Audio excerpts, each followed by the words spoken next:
So, welcome to our first recell.store webinar series for 2026.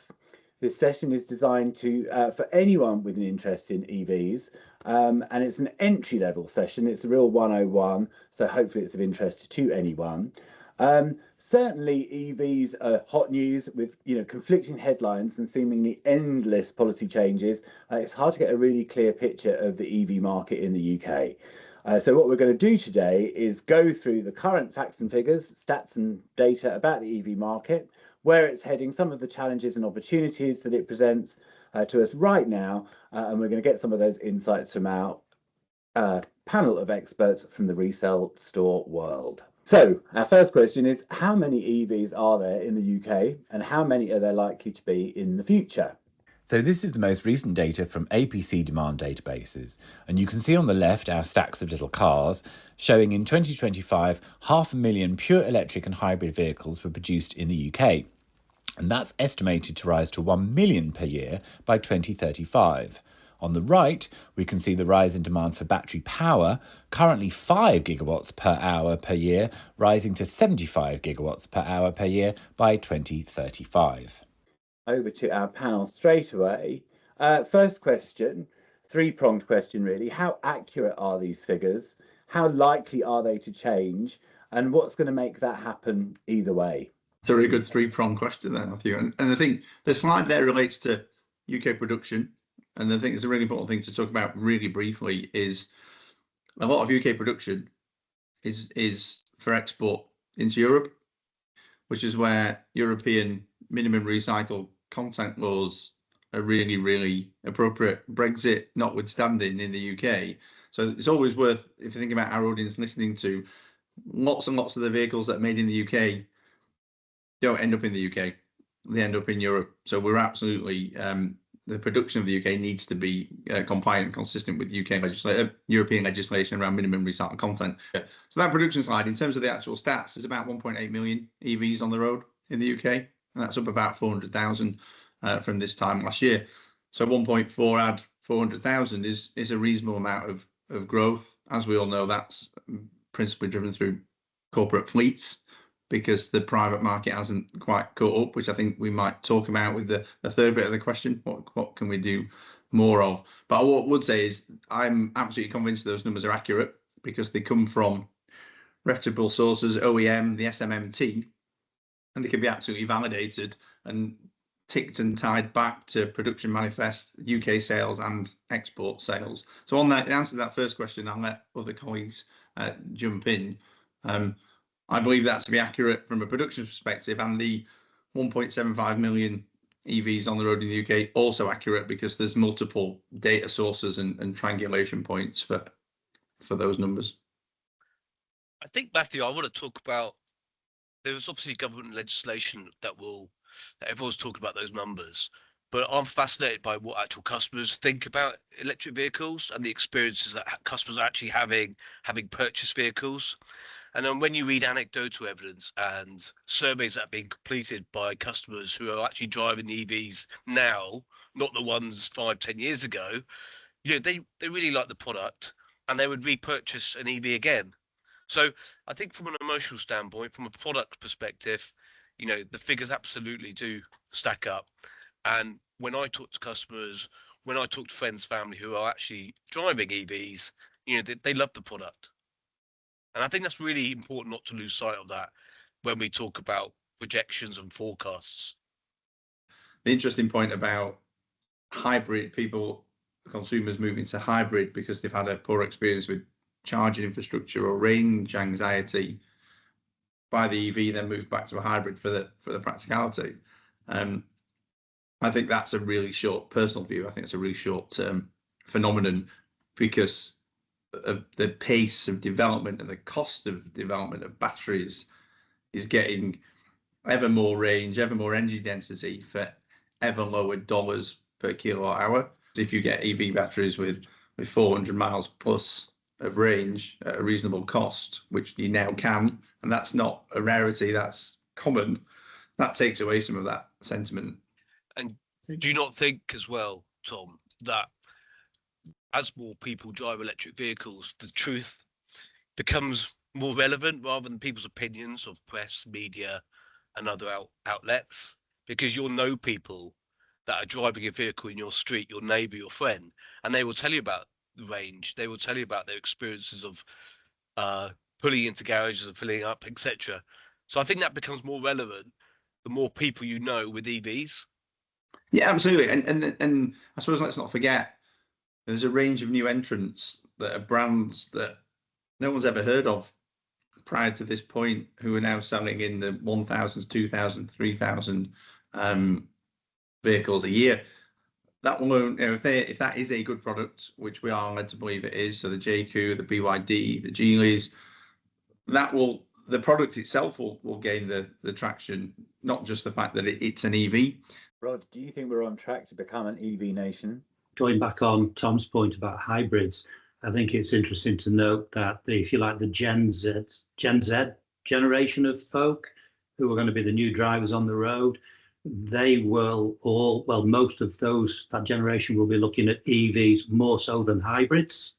I think it's the older generation who, taking that big step from petrol diesel to full EV and all the sort of range anxiety that existed, I think that will be soon overcome by the Generation Z group who will buy full EVs. And I think we're also seeing the next generation of EVs. We're seeing VW, as an example, building smaller models which have less range. Of course, they also build other models with the 400-mile range that Tom referenced. But there's a lot of the VW and others are looking at sort of cars for moving around town, so to speak, with maybe 200, 250 range, which suits the lifestyle for a lot of people. So I think the days of range anxiety are over now, because there is a wider range available. And of course, that comes down to the chemistry of the battery, of course. So whilst NMC chemistry has been prevalent in first generation EVs, we're now seeing upscaled sort of NMC chemistry to give the range, but we're also seeing LFP chemistry, particularly with the Chinese cars being brought into the marketplace. Thank you. Okay, next section. What happens to EV batteries when they come to their end of life? So, like all batteries, EV batteries have a lifespan and eventually lose their power. The minimum life expectancy for the current generation of EV batteries is between 10 to 15 years, depending, like all batteries, on use, so they can last much longer than this. However, when they do come to their end of life, they are likely to be exported or stored, but they can actually often be repaired, repurposed for second life use through battery energy storage systems, or recycled, where the critical minerals they contain can be extracted and used to make new EV batteries. And do we know how many salvage yards take EV batteries? Do we I found the data on there's about 28% of mechanics are qualified to work on EVs in terms of kind of receiving these end of life batteries, and they end up in storage. Are they are they overseen in the right way? Do we know what that picture is? I think there's a mixed picture. I haven't come across any data that gives you the exact detail you've asked for there, Matthew. But I think there's a lot of salvage yards that understand the challenge and would like to invest, but the various reasons they may not have done so far. But there are definitely a lot of salvage yards that are investing. They are treating these vehicles, and they are storing the batteries. And I think they do an amazing job because there's lots of uncertainty, isn't there? And as there's more certainty as the volume goes up, then I'm assuming more entrants will join the market. The batteries are actually becoming a commodity. They truly are a commodity, whether they're in the salvage yard or wherever they are held in store. And commodities, as we know, are cyclical. Pricing goes up and down, and all of a sudden, if you have too much supply in a market, then invariably the perceived value of the product, and in this instance the product is the battery, will fall. And conversely, if there's not enough supply, then price should rise. So I think, again, with Resell, what we're trying to do is to create a level of transparency to buyers and sellers, and resellers created an index, which is not the holy grail, but it is an index that perhaps is based on methodologies of information that resell receives through different parties, and then creates a curve, a forward curve, or a current curve, should I say, in terms of pricing. And that enables the buyers and the sellers to at least come together and debate that curve, the value on that curve, to get some traction in definitely what is a growing supply of batteries being held in store across the country, across the UK, should I say? Yeah, well, we touched on that. What is it? 34 million cars on the road, 1.75 million EVs, just over 5%. So just over 5% of the UK vehicle park today is EV. So we can then almost as a proxy say, broadly speaking, that's 5% then of the vehicle stock, or will be in the future, because obviously end of life vehicles take a while to work through to salvage yards and authorised treatment facilities, etc. But we can expect that number is going to increase. So it might be 3 to 4% of the total stock of a salvage operator today. But as that number increases, it becomes 5% of the park, 8%, 10, 15. Now, and currently why things are as they are is that it's a very small part of everybody's business. Unless you're a commercial, unless you're a fleet insurer, in which case we know that there's been a really big adoption of EVs in fleet world. So if you're either a self-insured corporate with a fleet, or you're a commercial insurer that insures fleets, it won't be a huge part of your business. Because if you're a mainstream insurer, it's still only going to be a single-digit % of your business. But it's a single-digit, rapidly growing % of your business, which will soon become a double-digit part of your business, which will soon, or at some point, become the majority of your business. So there's those that don't have a long-term strategy, might find that problematic to not be having these conversations now about how to manage because you don't wait till it's the majority of your business before you do something about it. You do something about it to enable it to become, profitably the majority of your business. I think, and correct me if I've got this wrong, but I think there's around 1.8% of the 34 million vehicles on the road are taken off the road, either written off, withdrawn from the road, no tax, no MOT, or just retired through age. So now predominantly, of course, that mix is ICE vehicles, diesel, petrol, and that 1.8% mix is going to contain more EVs. And we're seeing that particularly in 24 and 25, Nissan Leaf generation, first generation vehicles. So you are going to see a different sort of blend of the vehicles that are being sort of retired every year. There's going to be a greater number of EVs being retired. So more feedstock, more potential feedstock. I also think everyone will have their own personal reasons why they may not be in the market at the moment. It could be the level of investment needed. It could be a perception that there's not going to be the demand, or when is that demand going to be there? It could be not understanding the market. What are the rules about testing batteries? What are the rules about logistics, storage? So I think for me, it's about understanding what is that partner's kind of view on the market, and then supporting that partner with whether it's introducing battery testing, or whether it's a logistics solution, or whether it's just a conversation to get a view on where do they see the demand being next year, 5 years time, 10 years time, because everyone will be slightly different. So at the moment, it's a gate fee model in terms of recycling. And then when you go into the recycling of NMC, compare it to LFP, there is less value, less economic value in recovering the critical minerals in LFP, lithium ferrophosphate, as there is to NMC, nickel, manganese, cobalt. So it's a variable, and it's kind of it's definitely cyclical. Now that could all change in 2-3 years. If the price of lithium rises, then the economics change. It's also interesting because you guys, we talk about commodity prices affecting price of batteries. Well, energy storage operators talk about kilowatt hours and linking it to that. So it's complicated because traditionally there may have only been a couple of factors gauging the value of something. Now we've got different uses, commodity prices, kilowatt hours, different markets. different markets. So trying to understand actually what is the value of an item such as a battery is more complicated. It is, and it is a bit like it's like that cliche. Something's worth what someone's prepared to pay for it, and a recycler with a recycling model is prepared to. Might be actually their preparation is we have to charge for this if it's of the right kilowatt energy density and the right level of second life ahead of it.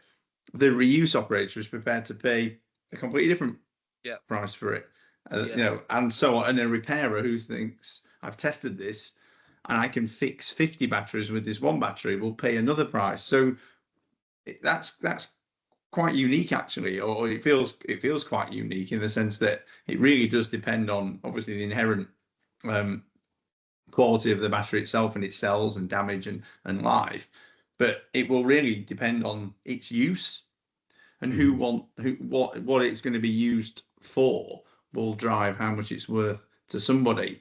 But that is still then going to be dictated by supply and demand. So we need to build the infrastructure to be able to accommodate that. But it'll be no good building infrastructure when the waves already arrive. We need to build the infrastructure ahead of the wave. And that, to me, needs things like intervention, premium, you know, creating a premium opportunity through legislation, and like the ZEV mandate has done for EV adoption. That, you know, the ZEV mandate is driving that adoption, and that's great, and that's driving demand for EV. But it's also going to then drive the supply of end-of-life batteries. Well, what about the other side of that equation? What about the infrastructure needed to then deal with those when that comes? That's missing currently. I think, you know, sort of people are talking about battery passports, as is the government and the EU sort of authorities, because we are lacking in information in terms of whether it's state of health, state of charge, or physical condition of the battery, to be able to truly value the battery and therefore where it should be placed in the hierarchy, whether it can be repurposed or recycled. Well, my final question for this session is really what's the one big kind of learn or the one big insight that you would like to share with people about the EV market in the UK? Sorry, I'm jumping in. I come from a background being involved in the fossil industry, particularly coal. Coal, of course, gets a bad rap. I have an opinion on that, which probably would not infuriate a few people, but I do think there are clean technologies for coal, not the cleanest. But I think what we have with EVs, it's all about tailpipe emissions for me. You get those down to zero, that's great for the environment. It's where that electricity sort of comes from is you know, sort of an issue in terms of the environment. But EVs are here to stay.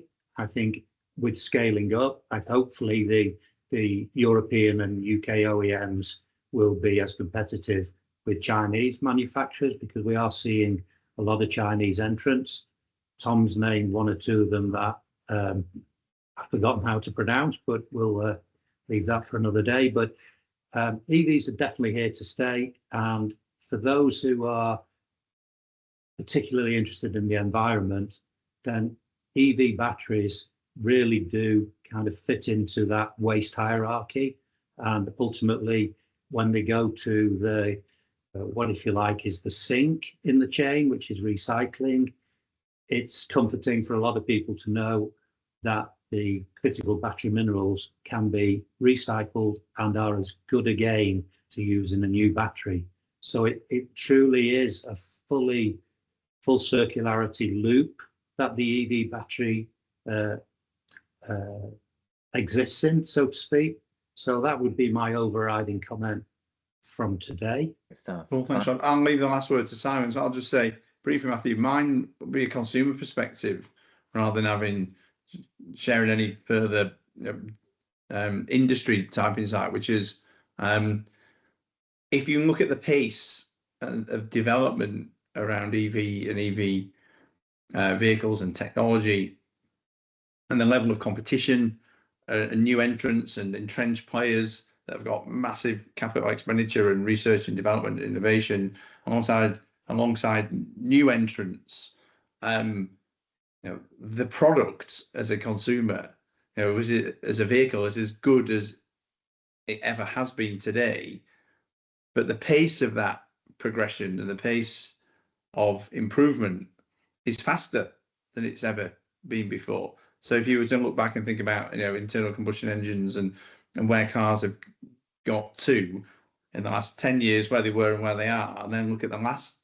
10 years of EV, it's completely transformational and will only continue to be so. So I think as a consumer, if you were to buy today, you're getting some of the best vehicles that have ever been created ever at a price that you can afford, and they will only get better and more affordable, which is not something anyone's really ever been able to say about a car until the last 5 to 10 years, actually. So I think thinking of a car as more like a piece of software is going to be a new concept for many of our generation, but a completely comfortable and intuitive concept for many Gen Z. Thanks for that, Tom. That's what I was going to say. But anyway, what I would say is just to reflect on my experience of coming from a financial services background, where, you know, financial services have been around for centuries. Their processes, their products quite often have been in existence for decades, and therefore all the processes are mapped out. The products are well known. Customers understand the journeys that they're going to go through. You've got clear infrastructure within banks, etc. You know, this industry is really exciting because it's new, and I think we all need to remind ourselves that the product, the level of innovation, the pace, the level of change, and the enthusiasm to overcome all these challenges. You know, in 3 years' time, we'll be in a completely different place than we are now, as we were from 3 years before. So for me, it's about, there's a hell of a lot of enthusiasm, determination, great people looking to overcome all these challenges. But if you remember, at the core of it all is a really good product. I think actually we're in a really good position. I think it's exciting to think about where we're going to be in 3 years' time. That's brilliant. Thank you so much. That's been really helpful. There will be a fact sheet that will be accompanying this webinar. So some facts and stats that you may have heard today will be available to you to download. Thank you for watching.